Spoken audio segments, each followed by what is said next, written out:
اگلا سوال ہے، لوگ کہتے ہیں کہ سارے مسئلے کے علماء کو سننا چاہیے، اچھا اچھا لینا چاہیے اور برا برا چھوڑ دینا چاہیے۔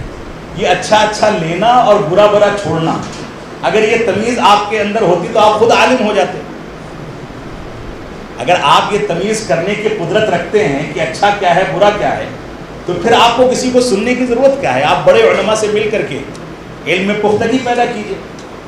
تو اچھا اچھا کیا ہے، برا برا کیا ہے، یہ لاجک جو ہے، آج آپ یہ کہیں گے کہ اچھے برے دونوں علماء کو سنا جائے، کل کوئی آدمی آ کر کے یہ کہے گا کہ اللہ کے رسول کی سیرت کو بھی پڑھا جائے اور ابو جہل کو بھی پڑھا جائے، پرسوں کوئی شخص کہے گا کہ شیطان سے بھی متاثر ہو جائیں، جو اچھی باتیں ہو لے لیں، اور انسان جو علماء ہیں ان سے بھی متاثر ہو جائیں، جو بری باتیں ہیں چھوڑ دیں۔